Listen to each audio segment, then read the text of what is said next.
सिद्धार्थ जी, क्या रणनीति के तौर पर आप इसको कैसे देखते हैं? सिद्धार्थ। हाँ, देखिए मुझे ऐसा लगता है कि ये तो कोशिश जरूर रहेगी कि नरेंद्र मोदी को उनके लोकसभा क्षेत्र में घेरा जाए, नरेंद्र मोदी कुछ अधिक समय दे सकें।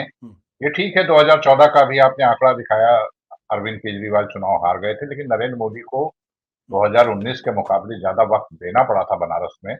भारतीय जनता पार्टी को ज्यादा मशक्कत करनी पड़ी थी। भले ही मुकाबला शुरू से ही क्लियर था कि 14 की लहर भी थी और नरेंद्र मोदी पहली बार लड़ रहे थे, एक माहौल उनके पक्ष में था, तो लेकिन समय देना पड़ा था, भारतीय जनता पार्टी को मशक्कत करनी पड़ी थी। पार्टी का बहुत बड़ा हमला लगा था, जो कि 2019 में जिस तरह की स्थिति नहीं दिखाई पड़ी।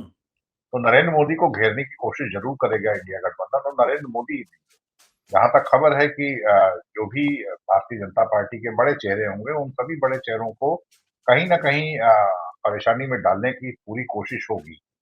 लेकिन जिन दो लोगों के नाम सामने आए हैं, इन पर मुझे उत्कर्ष जी की बात ज्यादा तार्किक भी लग रही है, क्योंकि देखिए 2019 में जब लोकसभा चुनाव होने वाले थे, उससे ठीक पहले, बतमाम मुश्किल एक महीना पहले, प्रियंका गांधी सक्रिय राजनीति में आई, उन्हें उत्तर प्रदेश का प्रभारी महासचिव बनाया गया।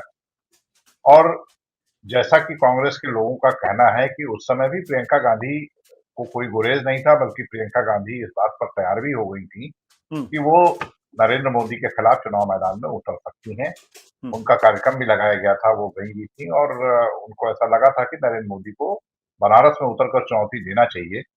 लेकिन कांग्रेस में जो रणनीतिकार थे, उन्होंने कहा कि प्रियंका गांधी की राजनीति की शुरुआत ही इस तरीके से नहीं होनी चाहिए कि अचानक उतार दिया जाए उन्हें बनारस में, जबकि वहां पर कोई तैयारी नहीं है और ना वहां पर लड़ना ठीक है। तो ये कहते हुए उनको उस चुनाव में सीधे नहीं उतारा गया, बल्कि प्रचार के काम में लगाया गया।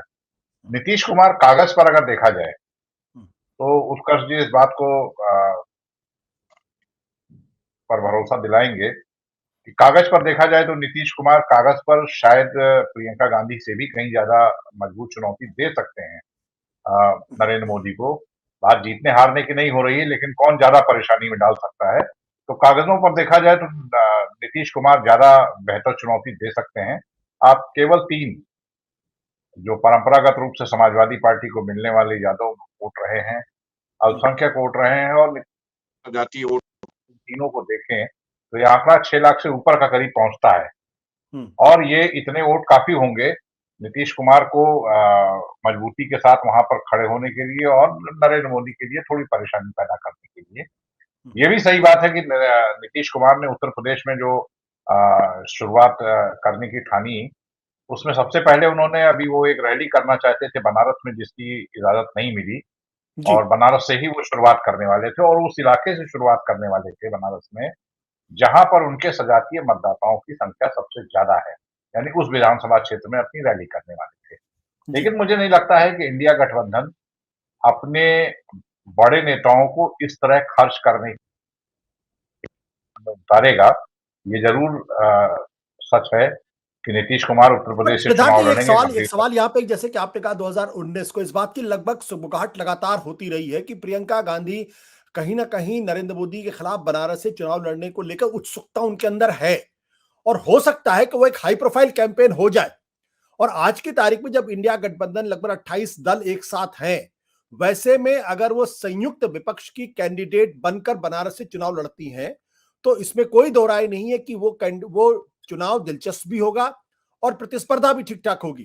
क्योंकि जब 2014 में अरविंद केजरीवाल ने चुनाव लड़ा था, तब वो उनका उतना नाम भी नहीं था, और वो तब कांग्रेस भी लड़ रही थी, समाजवादी पार्टी भी लड़ रही थी, बहुजन समाज पार्टी भी लड़ रही थी। उसके बावजूद वो 2 लाख वोट लेकर आए थे, और 2 लाख वोट कम नहीं थे, एक पहली बार जो आदमी चुनाव लड़ रहा है उसके खिलाफ।